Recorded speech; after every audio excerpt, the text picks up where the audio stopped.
When I made this video, I was not expecting the response it got at all. Seriously, by all accounts, it doesn't make sense. In that video, I joked about never ever wanting to play Xenoblade Chronicles X, and a few of you wanted to make sure I knew that this was a bad idea. And since I'm a people pleaser... Sorry, editor's got a mind of his own sometimes. Since I'm a people pleaser, I thought, why not? Let's give it a try. Again. Yeah, see, I have played this game before, and according to the people who have beaten it, I didn't get very far. So, this hopefully two-part series is going to chronicle my Xenoblade Chronicle X. From start to finish, I'm going to tell you what happened during my playthrough. Before I do that though, I need to give some backstory to put us all on the same page. Skip to this part of the video if you don't want to hear my backstory. Let's try to keep this brief. I first played X about a year ago on an emulator because I was told I could play it in 1080p 60 FPS, and I could. There were some timing issues with the button prompts, but it worked well enough. Having the map only work with a keyboard and mouse as a substitute for a gamepad though, that was annoying. I quit the game shortly after meeting L in Chapter 4. I tried on 2 separate occasions to replay the game, once again on the emulator, and once again never passing Chapter 4. That's where you come in. Yes, you. You encouraged me to try the game again on its intended hardware with your kind support of my first Xenoblade video. So I did. I ripped open that sealed copy of X, created Arthur, a legendary hero, and roamed the land for a brief time before I lost most of my footage. Whatever, I didn't want to play as a clown anyway. Bye, Arthur. Again, did not get any further than Chapter 4. Until now. With my newly created and wholly original character Shunk, I'm boldly going where I haven't before. Chapter 5 onwards. And at this point, I'd like to welcome back the people who skipped my backstory to tell you just how disappointed I am with you. Those of you who stayed for the backstory, you can pick an item from the rack. The rest of you get nothing. Anyway, let's begin.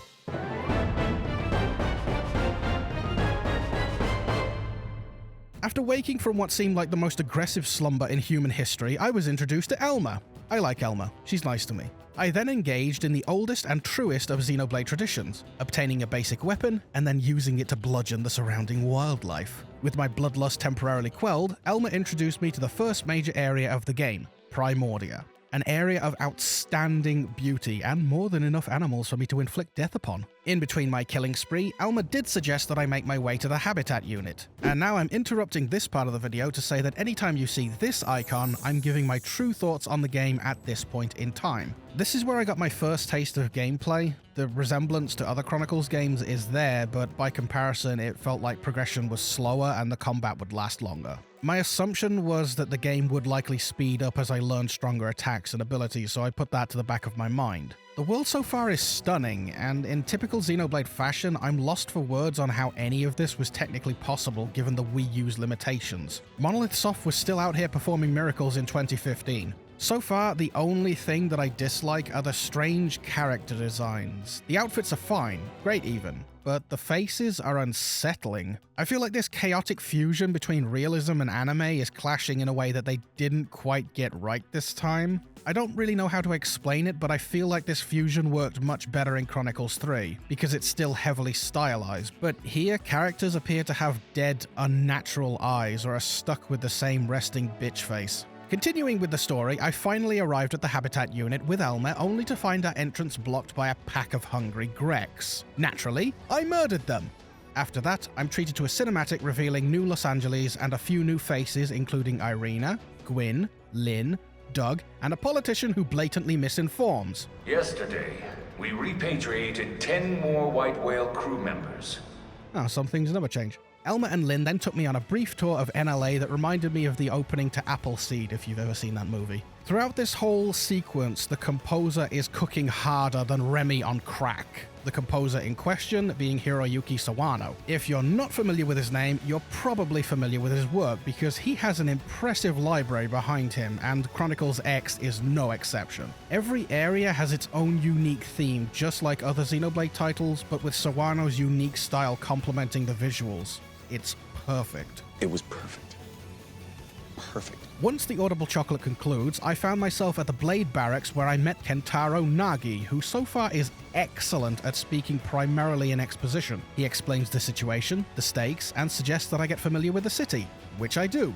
With Elma and Lynn at my side, I check out the mission control, the online component, which for obvious reasons is now useless, Armory Alley, and finally, the Blade Tower before the first chapter concludes. Overall thoughts of the game at this point were neutral. Didn't love it, didn't hate it. It's a different experience than what I'm used to from other Chronicles games. The movement and floaty gameplay is strange when compared to the sharper movements of previous protagonists, but it's not a negative. So far, you could summarize my opinion on it as being just okay. Next up was Chapter 2.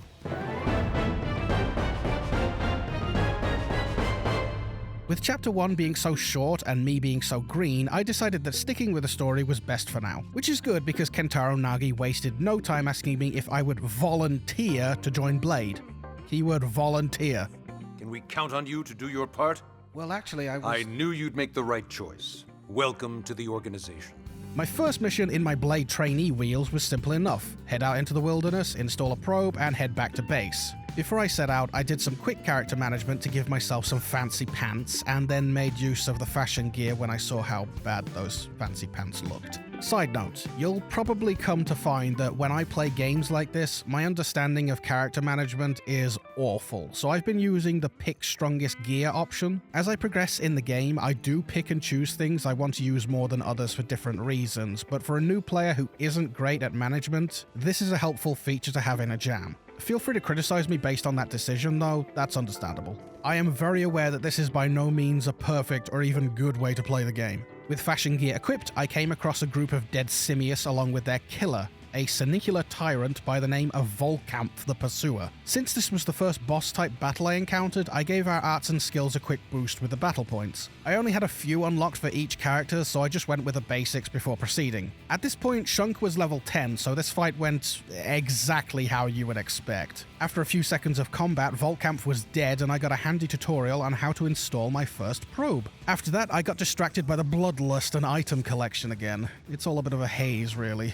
Returning to the Blade Barracks introduced me to Alex Louis Armstrong, Commander Van Damme, and this is where my enjoyment was temporarily stunted. The next portion of this cutscene was 6.5 minutes long, and it does serve a valuable purpose, which is to introduce the player to a division of their choosing. You have 8 options to pick from, and your new friends will gladly tell you about all of them in excruciatingly slow detail. It's just my opinion, but I would prefer to read this in a text box briefly Oh, look, it's a text box briefly explaining each division. If skipping this cinematic were allowed, I would have done that and read the information, but the game wouldn't let me. It's a minor complaint anyway, so whatever. Anyway, I selected Pathfinders for my division and was whisked away into Chapter 3. Except it wasn't, because I got distracted and spent the next 3 hours doing other things. Yeah, that's better. Now that I had access to more things to do, I wanted to stretch my legs. I started small by picking up some social and bounty missions. I also accepted a side quest from Sadie, which was the first thing that I did. Meeting up with a fella called Miles revealed that he was having some trouble with a squid. Fixed that fast enough and sent him on his way home with some fresh calamari. Feeling quite confident in my abilities now, I took on tougher enemies.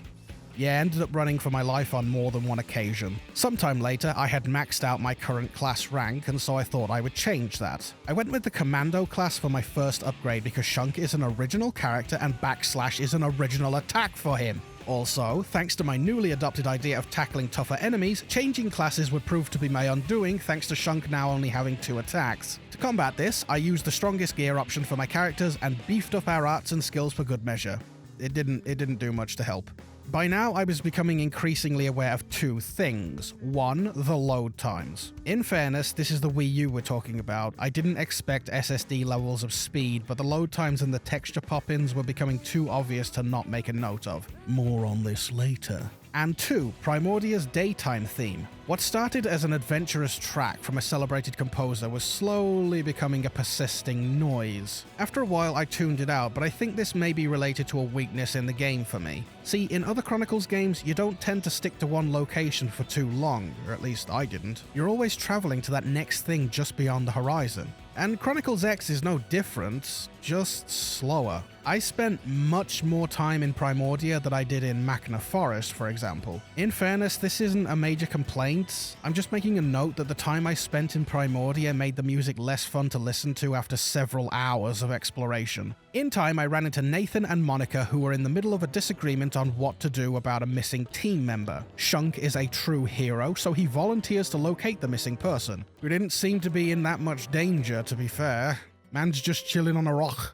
Adding to my growing list of things to do, this lad Connor tells me that he's lost his comm device and needs to get it back. He neglected to mention he somehow managed to lose it in a group of sleeping high-level Grecs, but whatever, I recovered it nonetheless. Connor then tells me that there's an angry bold Senicular that needs dealing with. Off I go again. Despite my best efforts while fighting the behemoth, I was intercepted by a fucking pig and died before I could finish it off. Pork is officially back on the menu. Round 2 went much smoother because instead of fighting the Senicular, I made sure to butcher the pig and his mother beforehand. Senicular down, mission accomplished, bacon sandwiches for all. I then turned in some uranium and filled in parts of the Collectopedia. And as a small note here, I love the Collectopedia in these games. Something about it scratches an itch deep within my core, and I wish more open-world games outside of Xenoblade would do it. It's so satisfying to cross these items off one by one until you get a full house and a small reward for your efforts. Mwah, love it. Keep it up.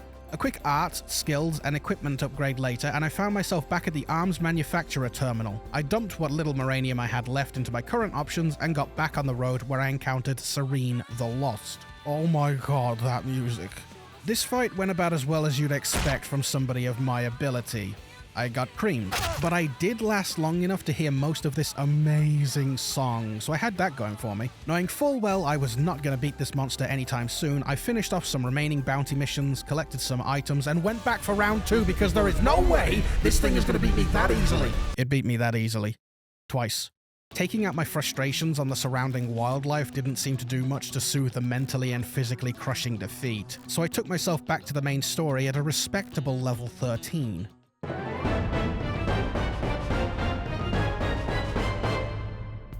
It didn't take long for the action to kick off. After investigating the remains of some fallen skells, the brutes from Halo 2 approached me with very clear hostile intent. Thankfully, after 3 games, I spoke fluent Xenoblade and greeted them appropriately with a firm bludgeoning. Ignoring my jokes, the prone are a fun enemy to fight. I'll admit that I'm not the best at paying attention to buffs and debuffs in this game, but it looks as if they were giving me some harsh debuffs with each successful hit. So combating that with my own abilities has been a fun learning experience. Their voices are interesting. My first thought was, why do they speak English? And then I went into, why do they sound like that? I'm a nerd for voice actors, so I like it when talented voice actors are given equally good sound design to enhance those talents, but this was weird. They got the look of the Halo 2 brutes with the sound of the Halo 3 elites. Entering the Sea-Swept base was interesting, with several new enemy classes to take on, and a unique boss called Langle, the alien payload. I'm not sure what that name is referring to, but it sounds cool, so whatever. Once I finished off just about everything I could reasonably kill, I found what was left of a group of Pathfinders who had obviously been killed by the Prone. We were now very, very sure the Prone were not here to play nice, so I took out my biggest bludgeoning rock and went to work. After that, we encountered a talking trash can. Escape! Yes, escape! Tatsu also want escape! Introducing Tatsu. Presumably this guy is your Nopon friend for the rest of the game. I don't mind Tatsu, but he's got nothing on the Slop Master, Ricky. Yes, I've seen the tweet. You need Jesus, that's what you need. After some fun banter with our new potato mascot, Tatsu breaks out a surprisingly useful item, the follow ball. Since Tatsu's balls will no doubt be an asset on this journey, we take him with us back to the Blade Barracks, learning quickly that he's a pacifist and therefore about as useful as a one-legged man in a shit-kicking contest. But every team needs a mascot, so Tatsu stays. From here, we get a sort of calm before the storm scene where Elma really sells the importance of what we need to do and why we need to do it. It's a character-building moment where we acknowledge that to survive, we'll have to do things that we really don't want to do. And then... yeah, no offense to these moments where I can decide how I want my character to respond, but sometimes they really spoil the mood. It wouldn't be so bad if the whole world didn't pause for it, like in Fallout where the characters awkwardly stare at each other until you pick an option. At least the music and ambience would still be there. Or if your character spoke after your choice, but it's just a jarring moment of silence that ruins the flow of the scene only for the player to awkwardly nod their head. Imagine this kind of thing during any other intense moment in gaming. But Yes, sir. Listen, buddy, we've just been through hell. Okay, we just need... You see what I mean? From here, Elma introduces me to squad missions and really sells me on the importance of their completion. People could be at risk of serious harm if I don't link up with other Blade members. Oh, this is online, innit? Well, that sucks, but I guess I am late to the party, so I'll just have to deal with that. Moving on, I spoke to Nora about kicking off the training wheels and becoming a full-fledged Blade. I gave myself a mechanical upgrade level 2, did a bit of shopping for some stronger equipment, then pressed on and on and on. Right back into the jaws of Serene, who put me in my place. Once. But then I came back with a vengeance and finally put it down. I also remembered that I had a quest to kill off Archibald the Revolutionary, specifically when it was raining. Gotta love those kind of requirements. Eventually, I made my way back to the city and completed some tasks for Kirsty. You know the ones. A lot of location scouting, enemy killing, and Moranium giving. By now, I was considered a full Blade, and with every prerequisite completed, I leapt straight into Chapter 4. Ah yes, Chapter 4, my old enemy. I feel like I should mention now that we're approaching 13 hours into the game, so that should give you an idea of how fast or slow this is going. After speaking with Commander Vandam, we find out that a piece of the life hold has been located and I need to get over there, rendezvous with a man named Lau, and recover the piece before it's irreparably damaged. We find Lau and his fantastic assets overseeing the installation of a probe before he decides to join us. With Lau on the team, I made my way to the new area, Noctilum. This is one of my favorite places in the game so far, purely because it's a massive jungle zone. Two things I'm a sucker for in games are jungle and snowy regions. Noctilum feels as if it's bustling with life, and the further I went in, the better it looked. Giant green canyons, massive trees stretching out across the world, luminous plants. It felt like I'd stepped right into Avatar. Traveling here was eventful. Somehow, even with the follow ball, I would get lost or run into enemies that turned me into paste. Since this was a new area, I did a bit of sightseeing, enemy killing, probe installing, and the rest just to get the lay of the land. I also beefed up Lau's arts, skills, and gear before I continued with the story. On the way to the Lifehold piece, I encountered Elle, who informs me that a group of ass caves were dangerously close to it. Rushing over to the suspiciously shaped Lifehold piece confirmed his story. I do find it bizarre that our characters just stood here for a few seconds talking about how horrible this was. I was led to believe that this thing was extraordinarily important, so why are they just standing there? Move already. Oh, never mind. After that unfortunate turn of events, we're introduced to Goetia. Goetia is a thing. She can also try as hard as she wants, but she's not beating Lau's assets. She seemingly confirms that the prone are the name of a single species, and that the collective group of aliens are called the Ganglion. Now I'm going to pause everything here to be as honest about this as I can.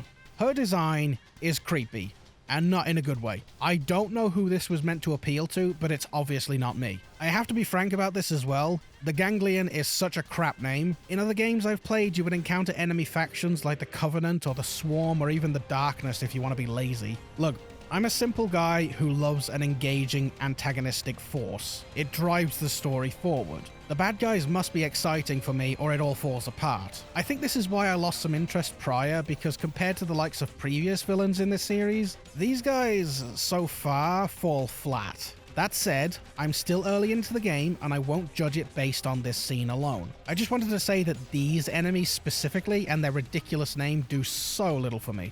After the fight, Goetia escapes with a mech that, interestingly, Elma recognizes as one of the forces that destroyed Earth. The plot is thickening, and despite small hang-ups, I'm ready for more. We decide that Elle could be a valuable source of information, so we invite him back to the city where Commander Vandam is waiting for a full briefing.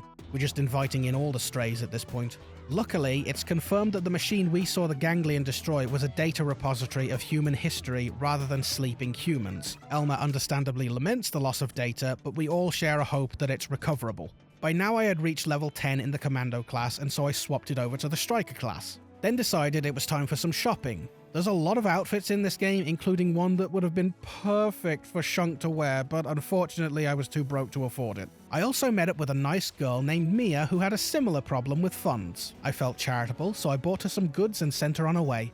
I'm sure she'll be fine. I thought it best to take on some side content for now, so I accepted a mission from someone to clear a cave of vicious animals that were causing all kinds of their babies. Those are babies. I was then faced with a moral dilemma. Do I let these defenseless creatures live, or do I snuff them out before they've had a chance at life? I remembered Elma's speech about doing what must be done for the good of our survival, but I also remembered we shouldn't harm indigens without good reason. In the end, I think I made the right decision. Look, I'm all for live and let live, but if we can't have bacon, then we might as well be dead. And now we reach a special point in the video where I was getting tired of the load times and pop-in. So, I reached out to some Xenoblade enthusiasts to inform me that prior to the Wii U service shutdown, there was a pack you could install that would help with these problems. So we homebrewed the console and used the whoop installer to get the pack. Much faster, less pop-in, moving on. After this brief distraction, I encountered a new rival by the name of HB, who in so many words told me that I was shit and should stop taking Blade missions and accept the Weenie Hut Jr. missions instead. Not wanting to give Albert Wesker here the satisfaction of quitting, I accepted several missions from him and completed them near instantly, apart from one because Frontier Nav was slow on credit payments. HB was still unimpressed by my efforts, but allowed me to assist him in a rescue mission. If you guessed that HB was still unimpressed with me after this, you were correct. But he did decide he would tag along if I needed assistance with anything. From there, I accepted additional missions, including a lengthy one from Lynn to fix a technical fault with the habitat unit. I won't lie, I spent way too much time on this quest, and while I thought the payoff was a nice slice of character development for Lynn, giving us a charming look into her fears and anxieties as a mechanic, the quest itself became such a slog by the end that it became tedious. But I don't know, was I the problem here? Did I attempt this quest too early? I'm really not sure. But like I said, it was a charming look into Lynn as a character regardless, so I enjoyed that. Incidentally, this affinity mission sent me to another new location that I had not been to before. So we are literally treading new ground here.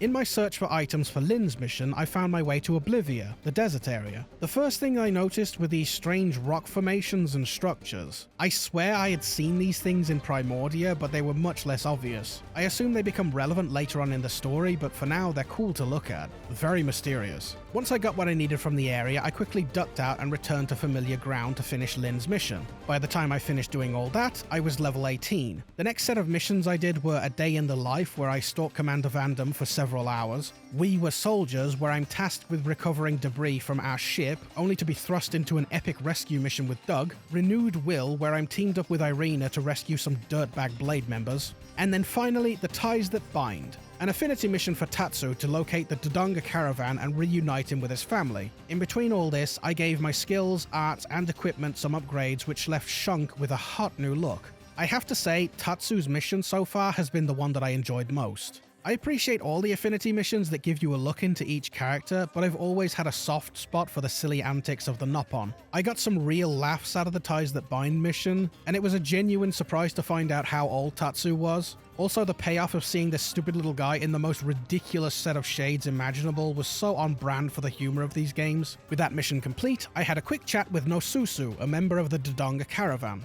Nosusu needed 6 dragonflies, 1 piece of cotton, and 2 mangoes. Very specific.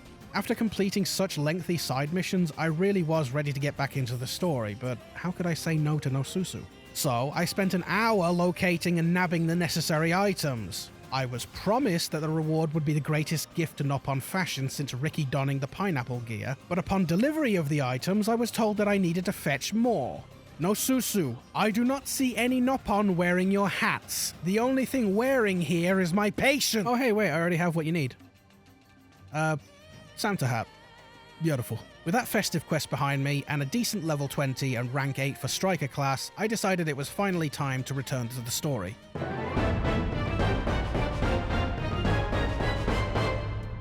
It's dinner time at the Blade Barracks, and we're joined by Irina and Gwyn, who inform us that a mysterious ship has been spotted hovering over Oblivia, and given that we're being hunted by an aggressive alien collective, it only makes sense to check it out. Luckily, I had already visited Oblivia during my search for items before, so one fast travel later, and I was there. And what did I find? Nothing. No ship, no ganglion, no nothing. Except these things. Tatsu then informs us that we're looking at the Manon, and it's unlikely that they're associated with the ganglion. And it's at this point that the story clues me into something that I hadn't put much thought into before aside from my first encounter with the prone. Why are all these alien creatures speaking English? Well, they're not. Tatsu, did you study our language? Friend's language? What language are we speaking right now? What language? No pun, of course.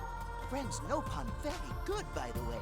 In the grand scheme of things, this is relatively small and obvious when you think about it for more than a second. But the revelation that each species was speaking their own language and it was somehow being translated for all of us was fascinating to me. Don't forget, this part of the game is all new to me, so getting hit with this as a taste of things to come was so engaging. And my god, the music in this scene, again, Sawano is cooking with the audio, it's beautiful.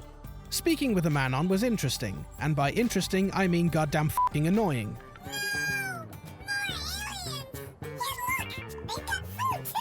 Their voices are beyond irritating. Although, during the editing process for this video, I did pitch their voices down to hear what they really sound like without that awful pitch shift. No!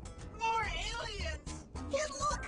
They've got food, too! You're welcome, by the way. The Chip and Dale creatures then inform me that their ship is currently hiding in a canyon from 3 anti-aircraft turrets, and that these turrets need to be dealt with before they can escape. I will do just about anything to make these creatures stay silent, so I agreed and set off. Joking aside, I need to explain something about myself. I have very sensitive hearing. This is both a gift and a curse because it impacts my daily life. Most sound I can put up with no problem. I'm not covering my ears 24/7, but certain high-pitched noises and frequencies annoy me very quickly and can result in both frustration and painful headaches. The voices from the Manon literally give me headaches. But I think I would find this irritating to listen to even without sensitive hearing. I'm not sure who decided that this was a good idea, but honestly, awful audio direction there, I'm sorry. With a clear goal in mind, I set off to destroy the turrets. As I explored Oblivia, I came across new and unique enemies local to that region, as well as stray ganglion forces as I got closer to the turrets. This place is, hot during the day, isn't it? There I am, just nabbing probe locations and items, and suddenly the game looks like I've just won the global warming jackpot. One by one, I dispatched each turret, and then made my way back to the Manon, who seemed to have gone missing. Searching for them only made it apparent that they were in grave danger, and after crossing a literal desert, how the hell did they get so far away with such stubby legs? I find the Manon getting threatened by none other than the Mechon, ganglion mechs. The same ones I had encountered during my fight with Goetia. Before the prone could eliminate my audibly challenged new friends, I jumped in to fight them. My overconfidence was a mistake, however, because I forgot to mention that I had upgraded my class and I was now useless against the 3 death machines. So I died and had to run back to the enemy with my pride in tatters. This time, however, I changed my class back to Striker, and with the aid of my friends, I was able to take down all 3 of the mechs with very little effort on our part. Things were finally starting to look up.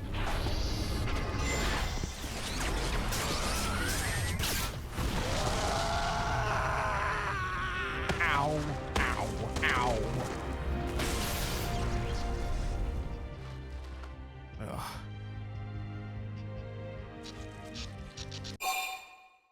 Did that thing just shoot my arm off? Yeah, so this scene got a giant "what the hell" from me. In fact, here's some screen caps of messages I shared with people as this scene played out. I was not expecting that. An injury, sure, but a missing limb and the revelation that I'd been a robot this whole time? Complete and utter shock was all I could say. This was easily my first big WTF moment of the game, and it only got wilder as the rest of the scene played out. So thanks to that, I'm now minus 1 arm and a few pints of biocirculatory plasma. Luckily, Lynn was nearby to give me a hand to stop the pain and biocirculatory plasma loss. Elma realizes that I was not aware that I was in fact a mimeosome and— What? Elma, I said at the start of this that I liked you. This is the sort of thing you tell a guy right away. Hey, here's the city we live in. Hey, the Earth has been destroyed. Hey, you're a robot. That's the kind of thing you don't leave out in your guided tour. Anyway, I'm taken back to the city where I'm given a new arm and told that I really am human, but my real body is in the lifehold, and that my unconscious human form is controlling a mimeosome, or a MIM for short, from that location. Which is why it's desperately important for us to locate the lifehold as soon as possible. Because if it gets destroyed, we all drop dead on the spot. No more redos, no sequel, no re-release. Elma also explains that the percentage on the Blade Tower isn't there for decoration. That's how much power the lifehold has before we die. So, no pressure. We're also treated to another scene with the Manon, who are grateful for their rescue, despite it costing us an arm and nearly a leg. They then drop a bombshell on us that is both harrowing and hilarious, that the Ganglion are essentially low-level space gangsters that work for the space mafia. I truly do not know how to process this information, but there's little time to process anything because the large ship belonging to the Manon slowly begins approaching the city with the most hype piece of music they could have possibly given this moment. And then it's ruined. Seriously, X, you gotta work on the menu timing. And for now, this is where our time in Xenoblade Chronicles X comes to an end. This isn't the end of my playthrough, not at all. As I said at the start of the video, I want to split this into 2 or more parts because I had a feeling it was going to be quite chunky. There are small parts of this video where I summarize my feelings on the game at that specific moment in time. But I should clarify that by the end of the game, I'll probably feel different on a lot of things. I'll be leaving a final thought in the last video since it's obviously the best place to put something like that. But for now, I leave you with a thank you for watching, and I hope to see you join me in the next part of the story. Feel free to offer me tips and guidance in the comments, but please keep spoilers to a minimum. Until next time.